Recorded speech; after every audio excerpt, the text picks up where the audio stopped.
여러분, 안녕하세요. 오늘 우리가 함께 살펴볼 주제, 어쩌면 여러분이 오랫동안 가지고 계셨던 고정관념을 확 깰지도 모르겠습니다. 우리가 흔히 스포츠 하면 딱 떠오르는 단어, 바로 땀 흘린 만큼 정직하게 보상받는 완벽한 실력주의죠. 그런데 말입니다. 과연 정말 그럴까요? 오늘 다룰 내용들은 우리의 이 견고한 믿음에 아주 날카롭고 흥미로운 질문을 던집니다.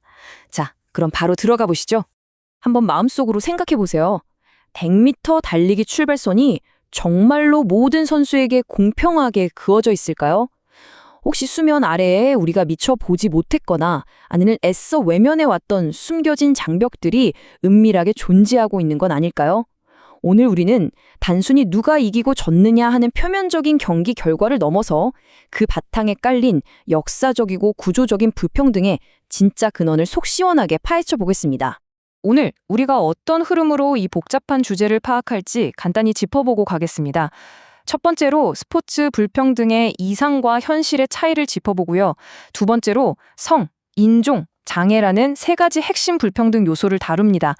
이어서 실제 스포츠 현장에서 벌어진 차별 사례들을 살펴본 뒤 이걸 극복하기 위한 제도적 노력, 그리고 마지막으로 평등한 스포츠를 향한 핵심 요약까지 쭉 이어가 보겠습니다. 전체적인 그림이 머릿속에 딱 그려지시죠? 자, 그럼 첫 번째 내용부터 바로 시작하겠습니다. 스포츠 불평등, 그 아름다운 이상과 차가운 현실 사이의 아득한 괴리에 대한 이야기입니다. 여기서 정말 흥미로운, 아니 어쩌면 조금 충격적인 사실이 하나 있습니다. 스포츠에서 나타나는 성차별의 기원을 가만히 짚어보면요. 이게 여성의 신체적 능력이 생물학적으로 부족하다는 객관적 팩트에서 온 게 절대 아니라는 겁니다. 그럼 도대체 어디서 왔느냐? 여성이 남성보다 열등하게 하는 완전히 잘못된 신념, 그리고 오랜 시간 사회 문화적으로 학습된 편향적인 태도에서 비롯된 거거든요. 이 지점이 바로 오늘 분석을 풀어나가는 아주 결정적인 출발점입니다. 이어서 두 번째 핵심으로 넘어가 보겠습니다. 우리 사회의 구조를 관통하는 근본적인 불평등 요소 세 가지, 바로 성별, 인종, 그리고 장애입니다. 성평등을 이야기할 때 우리가 절대 헷갈리면 안 되는 아주 중요한 포인트가 있습니다. 바로 선천적인 섹스와 사회적인 젠더의 구분인데요. 스포츠에서 성평등을 이룬다는 건 타고난 생물학적 신체 특성인 섹스의 차이 자체를 없애거나 무시하자는 게 아닙니다. 그건 불가능한 일이잖아요. 진짜 핵심은 후천적인 환경에 의해 강제로 학습되고 사회적으로 더 씌워진 역할, 바로 이 젠더가 만들어낸 불평등한 운동장을 평평하게 깎아내자는 의미입니다. 자, 이걸 보시면 우리가 그동안 얼마나 말도 안 되는 사회적 편견들에 갇혀 있었는지 확 와닿으실 겁니다.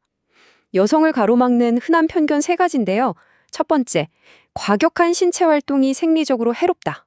네, 의학적으로 완전히 틀린 얘기입니다. 오히려 적당하고 강도 있는 운동은 건강에 필수적이죠. 두 번째, 스포츠가 여성 고유의 신체 이미지를 손상시킨다. 이것도 정말 낡은 사고방식입니다. 애초에 여성은 근육을 팽창시키는 남성 호르몬 수치가 달라서 과도한 근육이 쉽게 만들어지지도 않거든요. 마지막으로 여성이 본질적으로 스포츠에 흥미가 없다는 편견 역시 철저하게 남성 중심적인 잣대로만 평가한 억지에 불과합니다. 우리가 반드시 깨부숴야 할 편견들이죠. 여러분, 이 숫자 한번 자세히 보실래요? 10.6%. 비장애인의 생활체육 참여율이 40%를 훌쩍 넘어가는 동안 장애인의 참여율은 고작 10%대에 아슬아슬하게 머물러 있습니다. 이 거대한 숫자의 격차가 무엇을 의미할까요? 단순히 스포츠를 싫어해서일까요? 절대 아닙니다. 이 단 하나의 숫자는 우리 사회의 체육 인프라와 제도가 장애인들을 스포츠 활동에서 얼마나 철저하게 배제하고 있는지를 아주 냉혹하게 보여주는 지표입니다. 참여하기 싫은 게 아니라 참여할 수조차 없는 환경이라는 뜻이죠.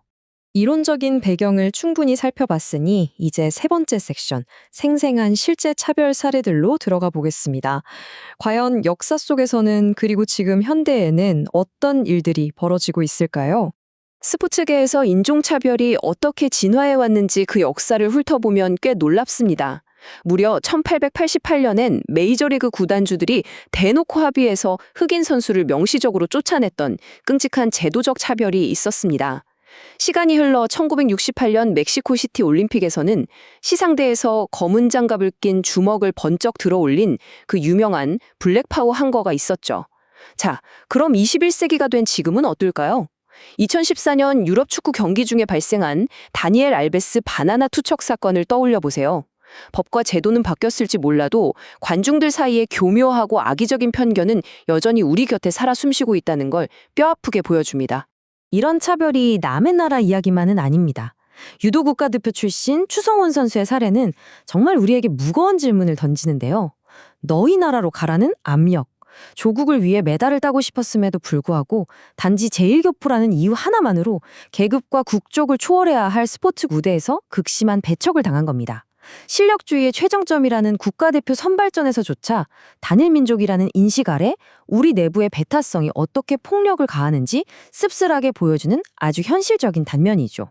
그럼 아까 확연했던 그 10.6%라는 충격적인 통계가 도대체 왜 나오는 건지 보이지 않는 장벽들을 4가지로 쪼개서 살펴보겠습니다.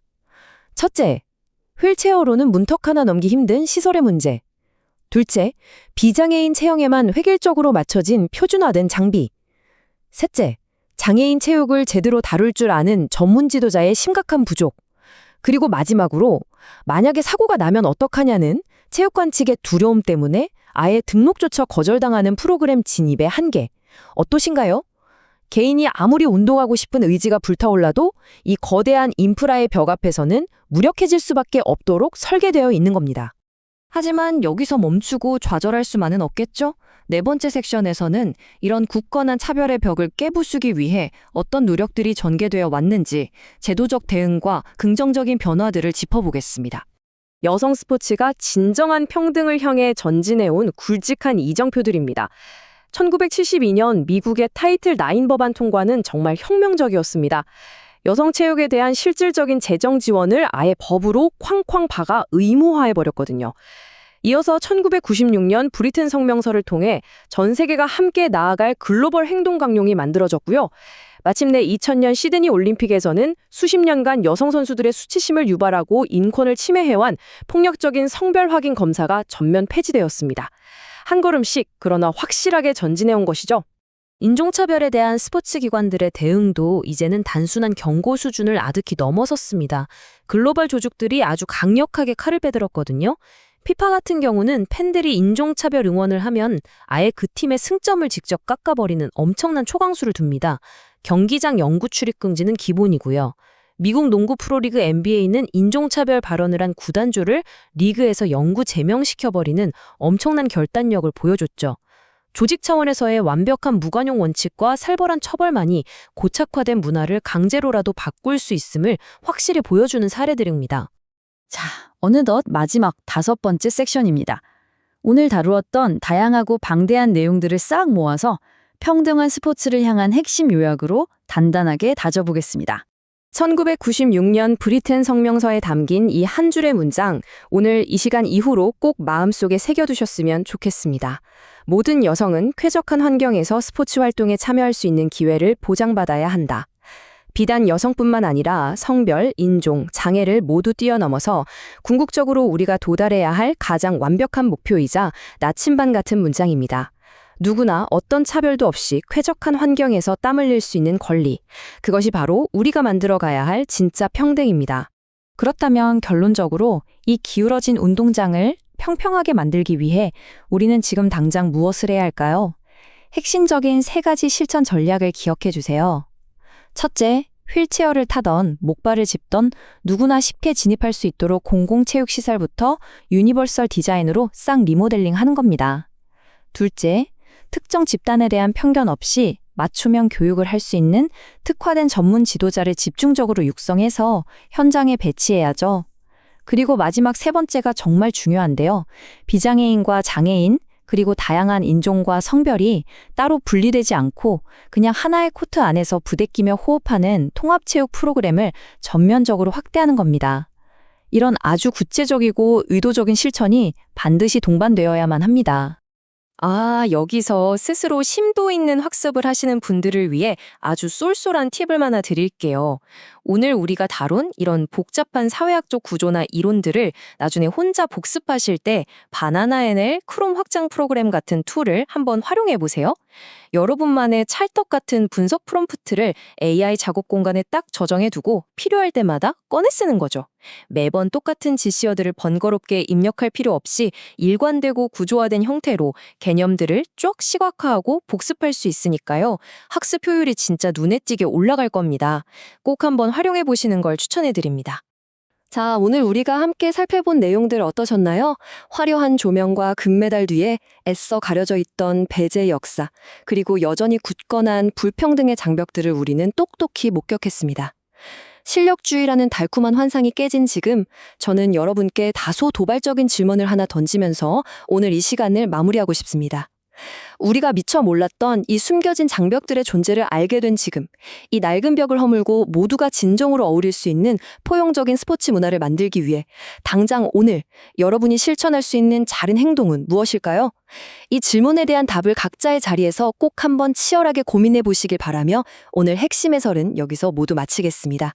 긴 시간 집중해서 함께해 주셔서 진심으로 감사합니다.